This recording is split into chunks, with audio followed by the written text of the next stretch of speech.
Igsuon ni Barok og sinaligan patay sa shootout sa dakbayan sa Danao. Dulan usa ka gatos ka tawo nakasakit og chikungunya sa barangay Lamak lungsod sa Pinamungahan.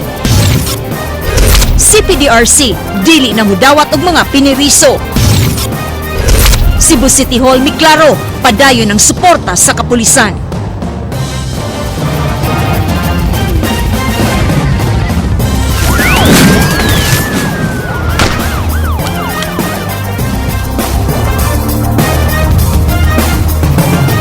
Maayong hapon Subo ug Kabisayan. Ang Aksyon Bisaya makita karon live sa Cebu Kapatid Facebook ug Cebu Kapatid YouTube. Nahimong madugoon ang bypass operation sa Danao City Police kagabi. Kini human napatay sa mga operatiba ang igsuon sa drug lord nga si Barok ug ang right hand niini.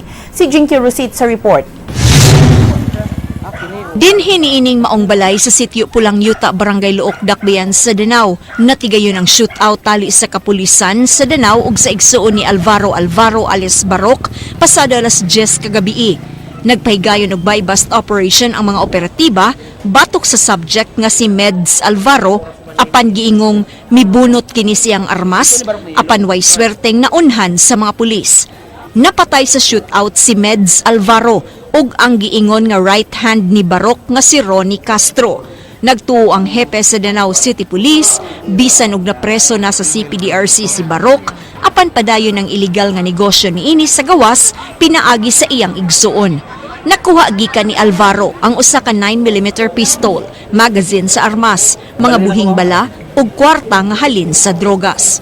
I know nga naagya po'y capability si Barok nga to do nga supak sa balaod, labi na parehang pangatake. Pagka alas 12 sa tungang gabi, gisulong sa inahan ni Alvaro ang police station ug mibahad sa mga pulis.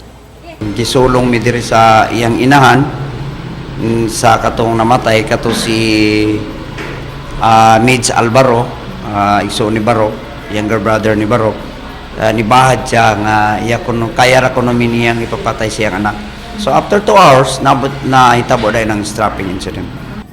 Milabay ang duha ka oras, kalit nga gistraffing sa wa pa mailhing responsable ang Danao City Police Station. Nagpasad pa ang mga buak nga jealousy sa second floor sa maong building dihang among naabtan kaganiha. Nabulit ang ilang bungbong og 21 ka mga igo sa bala. Gituuhan nga gigamitan kini og KJ9 nga armas. Naka-recover sab ang mga investigador og 21 ka basiyo sa 9mm pistol ug usa ka deformed slug. Kaganiha, miabot sab dayon sa buhatan sa Danao City Police ang igagaw ni Barok nga si Reynald Francis Alvaro. Kuyog niya ang barangay konsihal sa Luok sa iyang pag-surrender sa pulis. Gilimod hinuon niya sa hepe nga siya maoy mipaarak sa ilang buhatan. Misurrender lang matud pa siya aron malimpyo iyang pangalan sa posible nga mga pagduda. Hadlok na kuha ng kuha nun eh. Should na kayo. Sa pagkakaron, aduna nay suspect ang Danao Police nga responsable sa strafing incident kagabi. Alang sa Aksyon Bisaya, Jinky Rosit, News 5. Mga konsehal sa dakbayan sa Sugbo muhimo og mga investigasyon sa mga nahitabong pagpatay nga gihimo sa wa mailhi nga mga tawo. Kini giaksyonan ni Ryan Sorote. Sagad sa mga biktima nga gipatay sa wa mailhi nga mga tao, gituhuan nga mga nanambigit sa gidili nga drogas. Mato ni Konsehal Dave Tumulak, nagpakita kini nga dunay problema sa peace and order ang syudad. Naaprubahan sa konseho sa dakbayan sa Sugbo ang pagtukod sa usa ka pundok nga langkuban sa 5 ka masakop sa konseho sa pag-imbestigar sa nahitabong patay. Yes, it's alarming. Kay peligro kaayo. Peligro kaayo nga duna unya madamay unya nga mga sibilyan. Siya ang mangaw sa maong pundok isip chairman sa Peace and Order Committee sa City Council. Mga sakop niini mao silang Consul June Alcover, Jerry Guardo, Philip Zafra, Joey Daluz ug Raymond Garcia. Ang pundok makig-coordinate usab sa Cebu City Police, pamilya sa mga biktima sa extrajudicial killings, Commission on Human Rights ug Department of Justice. Itanyag usab nila ang Witness Protection Program sa mga saksi pinaagi sa Department of Justice. Niadtong buwan sa Hulyo, siya mga biktima sa pagpamusil sa wa mailihing mga tao nga gituhuan nga adunay kanambigitan sa gidadili nga drogas. Ila ni gitugyag ngadto sa atong mga kapulisan. So abag ni pagtabang ni sa kapulisan pagresolbar nining mga kaso sa mga pagpamusil diri sa siyudad Sugbo. Alang sa Aksyon Bisaya, Ryan Sorote, News 5. Temporaryo nga balibaran sa nagdumala sa Cebu Provincial Detention and Rehabilitation Center ang pagdawat sa mga piniriso sugod karong Lunes. Matod sa jail warden, miabot na sa og kapin 3,000 ang gidaghanon sa ilang mga piniriso sa bilangguan nga adunay capacity nga kapin lang 1,000. Kinigiaksyon na ni Delaine Saragena. Sunod sa 20 ka tuig nga pag-operate sa CPDRC, kini ang ikaduhang panahon nga temporaryo sila nga di manawat og piniriso. Matod sa jail warden Romeo Manansala, wala na sila kabutangan sa mga bag-ong piniriso. Temporary, mo close down ang jail, papanawat o remand nga prisoners from different municipalities. They abot at 3,008, double na hapit. Alang sa pagdugang sa ilang capacity, duna sila bakante sa taas sa jail ug i-convert kini ngadto sa mga selda. Giba na bana nga makapuno sila og 20 ka mga selda aron kabutangan sa mga piniriso nga anaa sa mga agianan nga tulog. Kanang mga preso na sa gawas, na mga tug sa koridor, mo ito isulta sa cells. Isulta ito sa Laguna, aron taon sila makatugog tarong. Matod ni Police Regional Director Nolit Talinyo, naghuot usab ang mga prisuhan sa mga police stations tungod sa mga nadakpan nga nalambigit sa gidili nga drogas. Matod ni Talinyo, miabot og kapin 70,000 ang nisurrender sa Central Visayas ug 30,000 ang gikan sa Cebu Province. Hindi naman natin pwedeng itigil yung ating kampanya laban sa illegal na droga, ang ating Oplan Tokhang Project Double Bar. So tuloy-tuloy ito. Dapat ma-address yung problema na yun. Sa ngayon na, ang nag-surrender sa Pero 7 lang, Pero 7. Mga 70,000 na. In Cebu Province, more or less mga 30,000. So ganun kadami. Samtang si Chief Superintendent Augusto M. Marquez Jr. nagkanayon nga nasayod ang gobyerno sa problema sa mga prisuhan ug sa kakuwang sa mga rehabilitation centers. Na-raise na po ito sa national level. Okay. Hindi lang ito, pati yung rehabilitation centers. Ngayon, we have some good news. Even yung isang kumpanya ata nagdo-donate ng 1 billion for the construction ng mga rehab centers sa mga jail facilities. Alang sa Aksyon Bisaya, Delaine Miles Sarahena, News 5. General Services Office sa Dakbayan sa Sugbo nangayo og legal opinion sa City Attorney kabahin sa pag-surrender sa armas nga may expire na ang mga lisensya. Nagduda ang maong buhatan kung nganong karon lang gipa-surrender ang mga armas. Kinigiaksyon na ni Ryan Sorote. Gipaningkamutan sa Cebu City Hall General Service Office nga masurrender sa Cebu City Police Office ang kapin 249 ka mga armas nga expired na ang lisensya sunod semana. Tagsa-tagsa nga gi-inspeksyon ang mga armas kung doon na kini mga depekto. Matod sa GSO, adunay 13 ka mga armas nga na-issue ngadto sa mga pulis ug upat sa mga government officials nga wa pa mauli. Ang mga opisyal sa gobyerno nga wa pa makauli sa ilang service firearm mao silang kanhi Consul Jack Acosalem ug Consul Richie Osmeña. Nangayo og legal opinion ang GSO sa City Legal Office bahin sa pagpasurrender sa mga armas ngadto sa kapulisan. Di kinahanglan mo dinas balaod. So mga bayad lang ta, ato na itong over. Matod ni Ronald Malacora, gihikay na nila ang mga papeles sa lisensya sa mga armas apan dunay mga dokumento nga wa makumpleto ug naabtan sa expiration. Wa sa pirmahe kaniadto ni kanhi Mayor Michael Rama ang mga papeles nga gikinahanglan sa pag-renew sa mga lisensya. Karon nga ilang nakumpleto ang mga dokumento, ilang ipadayon ang paghikay sa lisensya aron malukat ang mga armas nga ilang isurrender. Pagkakaroon, ana sa vault sa GSO ang mga armas. Nagduda ang pangu sa GSO sa timing sa pag-surrender sa mga armas. Ako na lang na i-comply niya. After anang LTOP, which is mo na siya murag dugay-dugay kuhaon, ang gato lang ubang mga kuhan, Magpotocopy lang ta sa expired license, funding, certificate of availability of funds, dili ka man na. And then ang katong application form nga mahana ni Mayor. So hopefully next week ato nang matrabaho. Alang sa Action Bisaya, Ryan Sorote, News 5. City Hall mi klaro nga wa bawia sa mayor ang suporta sa dakbayan sa Sugbo ngadto sa kapulisan. Kini gipadayag sa General Services Office ug sukwahi sa rason nga gigamit sa Napolcom sa pagtangtang sa gahom ni Mayor Tomas Osmania sa pagdumala sa kapulisan. Mubalik si Ryan Sorote.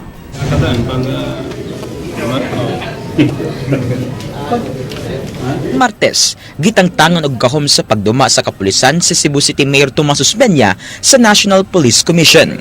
Misunod ang mando ni PNP Chief Bato de la Rosa nga pagtangtang sa tulo ka police escort ni Osmeña dinapil ini si SPO1 Adonis Dumpit.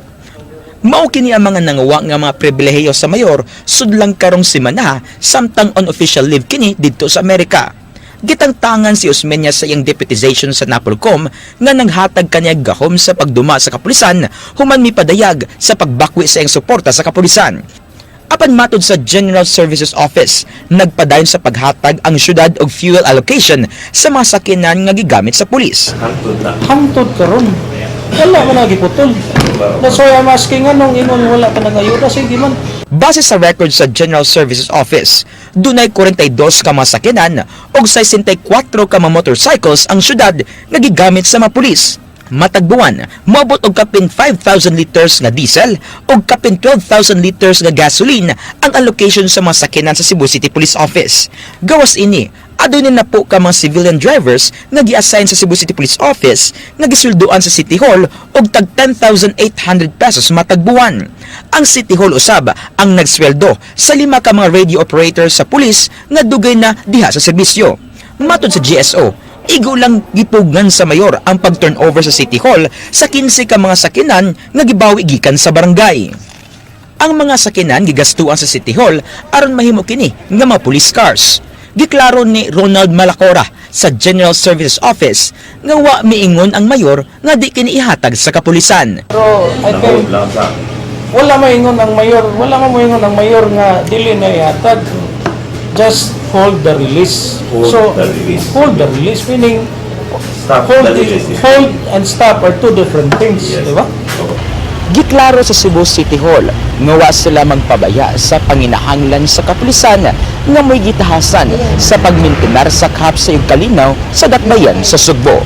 Alang sa Action Bisaya, Ryan Sorote, News 5.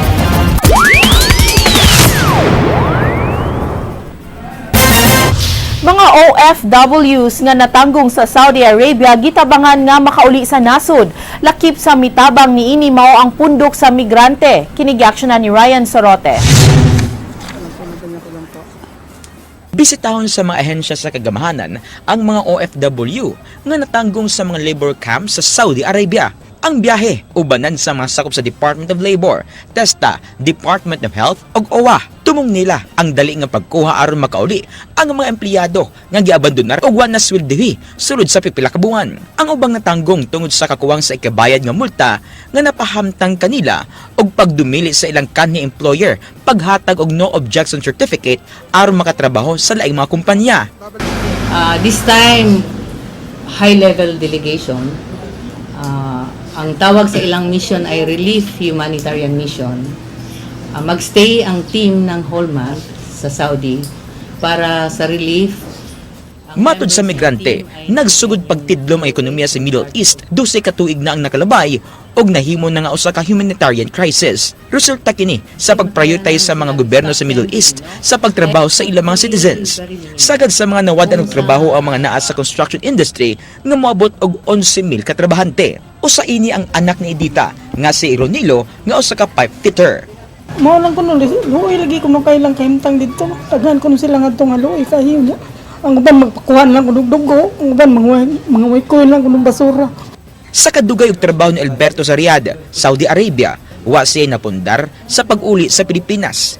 Di na usab siya makabalik human naputlan siya og tiil. Ang kakuwang og aksyon sa gobyerno maong iyang gibasol sa nitabo kaniya. Nag-apply ako amnesty 2013. Naka-uli ako 2016. Lugay na. Sa karon, aduna 89 ka mga OFW nga taga Subo ang ilang gitabangan nga makauli. Alang sa Aksyon Bisaya, Ryan Sorote, News 5.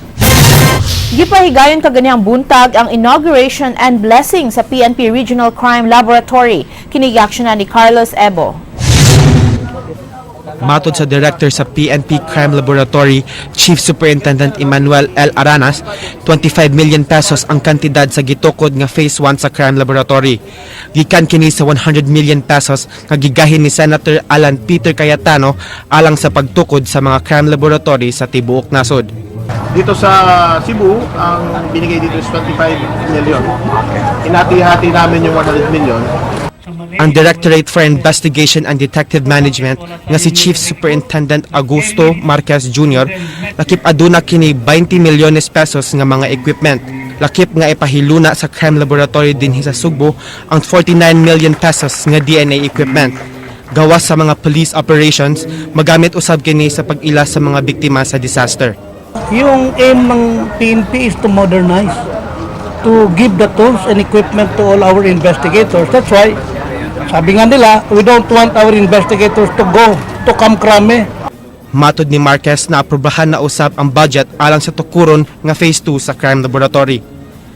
Alang sa Aksyon Bisaya, Carlos Ebo, News 5. Kapulisan anda mo atubang sa himuon nga investigasyon sa Senado kalabot sa nahitabong extrajudicial killing sa nasod. Kinigaksyonan ni Delaine Sarahena. Matod ni Chief Superintendent Augusto A. Marquez, Pangulo sa Investigation and Detective Management, andam manubag ang Philippine National Police sa gustong masayaran sa Senado. Matod niya, ilang mapasabot sa Senado ang mga nahitabong extrajudicial killings. Alang kaniya, kini mao ang higayon nga ilang madepensahan ng organisasyon gikan sa mga pasangil nga sila ang nagpaluyo sa patay. They will be inviting the PNP in several inquiries. The PNP is prepared. Giklaro usab ni Marquez nga dili gikan kanila ang mga pangalan sa tawo nga nalambigit sa gidili nga drogas nga anaa sa listahan ni Presidente Rodrigo Duterte. Di sila naghatag sa impormasyon tungod kay kung gikan pa kanila ang listahan, wala gyud unta kini sayop sama sa nahitabo nga nabutyag sa presidente. I really have no idea, but what I know is that hindi po ang PNP nagbibigay ng listahan. Yung listahan na yan, kung isipin mo, may mga errors, di ba? So, hindi po galing sa PNP. Kasi, nakalagay doon yung pangalan ng personnel. Bakit mali yung ranggo? So, hindi galing po sa PNP. Alang sa Aksyon Bisaya, Delaine Sarahena, News 5. Regional Epidemiology Surveillance Unit nagkuha og mga blood samples niadtong adunay mga simptomas sa sakit nga chikungunya sa barangay Lamak, lungsod sa Pinamungahan. Bisan og dulna sa usa ka gatos ang adunay timailhan sa sakit, dili pa nila madeklarar ang usa ka outbreak sa sakit hantud nga makuha nila ang resulta sa mga laboratory tests. Gikan sa barangay Lamak, lungsod sa Pinamungahan, kinigaksyonan ni Ray Pasaporte. Ang chikungunya matang sa kagaw nga manakod pinaagi sa pinaakan sa lamok. Timailhan ni ini nga sintomas, naglakip sa hilanat, labad sa ulo, pagpanakit sa lutahan, pagpanurok sa panit ug magluya ang tao. Kaganihang udto, among naabtan nga naglingkod dinhi sa kilid sa balay ang 66 anyos nga si Nanay Erlinda nga nakasinati og sintomas sa chikungunya. Uban kaniya ang iyang 10 anyos nga apo nga gihilantan usab. Matud ni Nanay Erlinda, niadto lang Lunes niya nabantayan nga dunay nanurok sa iyang panit apan iya lang gidaladala kay wa may laing mulihok sa ilang balay. Sanglit ang iyang bana, dili man makalakaw human giatake. Kaganihan nakahukom siya nga magpa-check up sa health center sa barangay. Kalunis na ngatol ko puntag sayo ng laban naligo sus nanurok dagang kais kong lawas. Sa pud akong bana gipanungkan pod. Base sa record sa health center sa Barangay Lamak, niabot na og 95 katao ang nalista nga nakasinati sa sintomas sa maong sakit. Ang labing idaran nga midangop sa health center, nag-edad og dulan 50 anyos ug 3 anyos ang pinakaubos og edad. Mga month of July. July. Nasugod ni. Ya, karon nga week akong na kuan na wala namang kay ko last Last day lang na ako'y na dawat nga report nga na duha ka bata. Kaganihasab among naabdan ang team sa Regional Epidemiology Surveillance Unit 7 nga gipanguluhan ni Rinan Simafranca. Matod ni Simafranca, pagduda pa lang ni nga chikungunya ang sakit sa dulan usa ka gatos ka tawo sa barangay Lamak. Dili pa nila makumpirmar ang sakit hangtod madawat nila ang resulta sa sampul sa dugo nga ilang gikuha sa mga tao ug gipadala sa uluhan nilang buhatan sa DOH alang sa eksaminasyon. Pagkakaron, dili pa sila makadeklarar nga nahitabo ang usa ka outbreak sa sakit samtang wala pay resulta gikan sa laboratory. Kini karon ang majority gud sa atong kaso makaingon kita ang ilahang gi pamati or mga simptoma makaingon kita nga chikungunya. Sa miaging simana, ang tanang moskitero ug kortina sa mga residente sa barangay ilang gisagulan og kimikal. Aron ang lamok nga mubatog niini mamatay. Hinuon giklaro ni Simafranca ang gidala nilang kimikal para lang sa adult mosquito. Karong simanaha nagkandakta og entomological survey at the same time kuan kana nag search and destroy ta sa mga containers kay mas maayo man na siyang multi-approach ba. Nipahigayon usab sila og fogging operation karong simanaha. Matud sa Riso 7, ilang nakita nga napunduhan og tubig ang mga lata ng liki nga tubo sa tubig ug mga kanal. Nang usa na sa atong gi-recommend nga dapat free flowing ang mga kanal nga katong mga containers ug dili ilabay ikulog aron di mapunduhan tubig nya katong mga empty bottles dapat balihon aron di masudlag tubig sa uwan. Kini siya og masustain lang malikay ta sa problema sa dengue, problema sa chikungunya, problema sa Zika. Kay same mosquito ra man ni siya ang Aedes.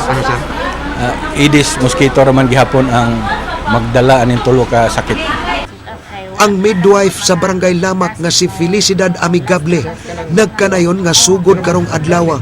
Iyahang gimanduan ang tanan nga health workers sa ilang barangay sa pagsuroy sa mga kabalayan aron ipakulob ang bisan unsa nga matang sa butang nga mapunduhan og tubig aron walay kaitlugan ang lamok ug ang kanunay pagpanglimpyo.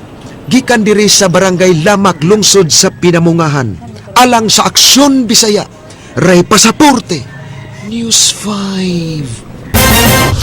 Duha ka sunog nahitabo karong hapon sa managlahing lugar sa Dakbayan sa Sugbo. Pasado alauna karong hapon ang unang sunog nahitabo sa sitio Kabangkalan 1, Barangay Bulacau, Pardo, Dakbayan sa Sugbo.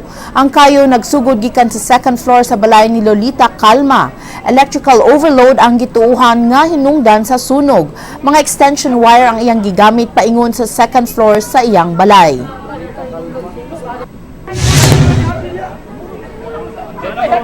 Ang ikaduhang sunog na hitabo pasado alas 2 karong hapon sa sitio Bamboo Village, Barangay Basak, Pardo, Dakbayan sa Sugbo.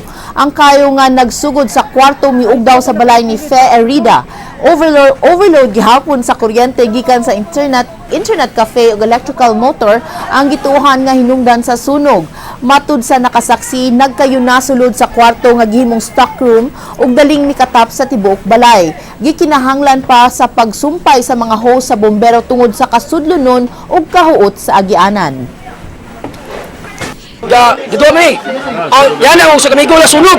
Mo to bagyo gidawas na mo pagabot tubangan dasuman yang sunog kami sluyo. Pagaturon sluyo diulbo na. Mo to gidawas na kami. Ang kwarta sir abot sir sa cellphone. Kada sunog.